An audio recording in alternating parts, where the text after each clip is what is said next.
નમસ્તે મિત્રો આજે આપણે એક એવો વિષય સમજવા જઈ રહ્યા છીએ જે દરેક માનવીના જીવન સાથે જોડાયેલો છે, પણ જેના વિશે લોકો બહુ ઓછું વિચારતા હોય છે. જીવન પછી શું થાય છે? મૃત્યુ પછી શું આપણા કર્મોનો કોઈ હિસાબ થાય છે? શું યમલોકની યાતનાઓ સાચી છે?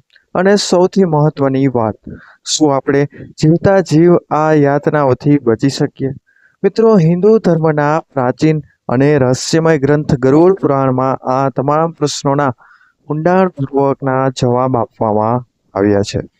આ પુરાણ માત્ર એક ધાર્મિક પુસ્તક નથી, પરંતુ જીવન જીવવાની રીત અને મૃત્યુ પછીની યાત્રાનું માર્ગદર્શન આપતું એક આધ્યાત્મિક માર્ગદર્શક છે. મિત્રો, ગરુડ પુરાણમાં ભગવાન વિષ્ણુ અને તેમના વાહન ગરુડ વચ્ચે થયેલી વાતચીતમાં જીવન, કર્મ, પાપ, પુણ્ય અને મૃત્યુ પછીની સ્થિતિ વિશે ખૂબ જ વિગતવાર સમજ આપવામાં આવી છે. તેમાં વર્ણવ્યું છે કે જે વ્યક્તિ જીવનમાં સારા કર્મો કરે છે તેને મૃત્યુ પછી શાંતિ અને મુક્તિ મળે છે, જ્યારે ખરાબ કર્મો કરનારને યમલોકમાં ભયાનક યાતનાઓનો સામનો કરવો પડે છે. પરંતુ મિત્રો, સૌથી રસભરી વાત એ છે કે આ ગ્રંથમાં એવી કેટલીક સરળ અને પવિત્ર આદતો પણ બતાવવામાં આવી છે જેને અપનાવીને કોઈ પણ વ્યક્તિ પોતાના મૃત્યુ પછીના દુઃખને ઘણા અંશે ઓછું કરી શકે છે. આજે આપણે એવી જ 4 મહત્વપૂર્ણ આદતો વિશે જાણીશું જે જો તમે આજથી જ તમારા જીવનમાં અપનાવશો તો તમારું જીવન પણ સુધરી જશે અને મૃત્યુ પછીનો માર્ગ પણ સરળ બની જશે. મિત્રો, તેમાં સૌપ્રથમ આદતો વિશે જાણીએ. પ્રથમ આદત છે માતા પિતા અને ગુરુની સેવા. મિત્રો, ગરુડ પુરાણમાં કહેવામાં આવ્યું છે કે માતા પિતા ભગવાન સમાન છે. જે વ્યક્તિ પોતાના માતા પિતાની દિલથી સેવા કરે છે, તેમના આદેશનું પાલન કરે છે અને તેમને ક્યારેય દુઃખ આપતો નથી, તે વ્યક્તિના જીવનમાં સકારાત્મક ઉર્જા સતત વહેતી રહે છે. ગુરુ એટલે માત્ર શિક્ષક નહીં, પણ જીવનનો માર્ગ બતાવનાર વ્યક્તિ. જે ગુરુનો આદર કરે છે અને તેમની વાતને જીવનમાં ઉતારે છે, તે વ્યક્તિ ક્યારેય ભટકતો નથી. મિત્રો, ગરુડ પુરાણ કહે છે કે આવી વ્યક્તિઓને મૃત્યુ પછી યમદૂત સ્પર્શ પણ નથી કરતા, કારણ કે તેમના સારા કર્મો અને સીધા શુભ લોક તરફ લઈ જાય છે. આજના સમયમાં આપણે ઘણીવાર માતા પિતાની અવગણના કરીએ છીએ, તેમના માટે સમય પણ નથી કાઢતા અને પછી જીવનમાં સમસ્યાઓ આવે ત્યારે આપણે ભગવાનને દોષ આપીએ છીએ. પરંતુ હકીકત એ છે કે ભગવાનની સેવા કરતા પહેલા માતા પિતાની સેવા કરવી જરૂરી છે. હવે બીજી આદત જોઈએ છે મિત્રો, દાન અને પરોપકાર. મિત્રો, હિન્દુ ધર્મમાં દાનને સૌથી મહાન પુણ્ય માનવામાં આવે છે. ગરુડ પુરાણમાં સ્પષ્ટ લખ્યું છે કે જે વ્યક્તિ નિસ્વાર્થ ભાવથી દાન કરે છે, ગરીબોને મદદ કરે છે, જરૂરિયાતમંદોને સહાય કરે છે, તે વ્યક્તિના પાપો ધીમે ધીમે નષ્ટ થાય છે. દાનનો અર્થ માત્ર પૈસા આપવો નથી, પરંતુ સમય, જ્ઞાન, પ્રેમ અને સહાનુભૂતિ પણ દાનનો એક જ ભાગ છે. જ્યારે તમે કોઈને દિલથી મદદ કરો છો ત્યારે તે પુણ્ય તમારા આત્માને શુદ્ધ બનાવે છે. મૃત્યુ પછી જ્યારે આત્માનો હિસાબ થાય છે ત્યારે આ સારા કર્મો તમને યમલોકની કઠોર યાતનાઓથી બચાવે છે.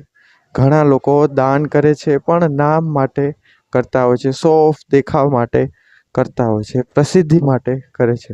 પરંતુ સાચું દાન તે છે જે કોઈ અપેક્ષા વગર કરવામાં આવે. ત્રીજી આદત છે મિત્રો, મા તુલસીની સેવા. મિત્રો, માતા તુલસીનું હિન્દુ ધર્મમાં વિશેષ મહત્વ છે.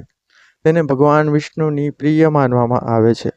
ગરુડ પુરાણમાં જણાવ્યું છે કે જે વ્યક્તિ રોજ તુલસીજીની પૂજા કરે છે, તેની સંભાળ રાખે છે અને તેને પવિત્ર માને છે, તેના જીવનમાં સકારાત્મક શક્તિઓનો પ્રવેશ અવશ્ય થાય છે.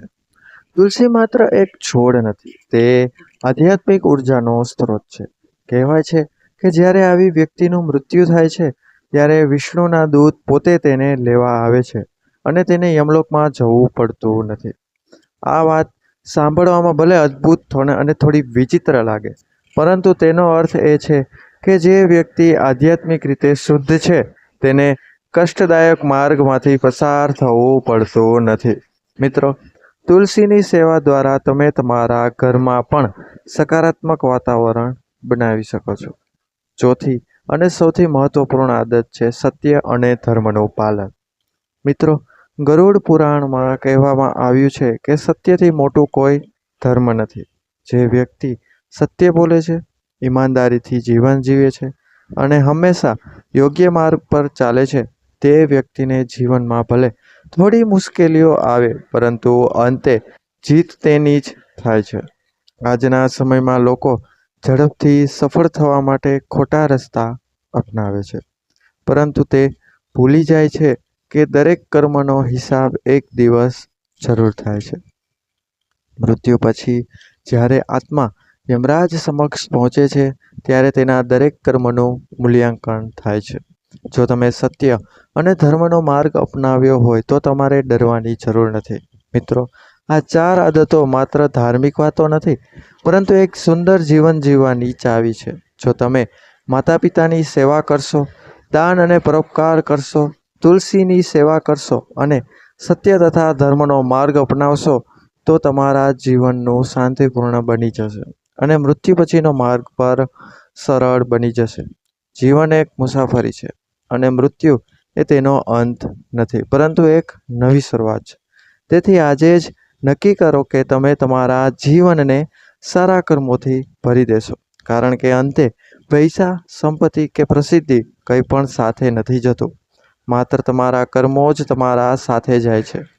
તો મિત્રો, જો તમને આ માહિતી ગમી હોય તો વિડીયોને લાઈક કરજો, ચેનલને સબસ્ક્રાઈબ કરજો અને આવા જ આધ્યાત્મિક અને પ્રેરણાદાયક વિષયો તથા સ્વાસ્થ્યને લગતા વિષયો સાથે જોડાયેલા રહેજો. અંતમાં હું એટલું જ કહીશ મિત્રો, સારા કર્મ કરો, સત્યનો માર્ગ અપનાવો અને જીવનને પવિત્ર બનાવો. બધાને મારા હર હર મહાદેવ.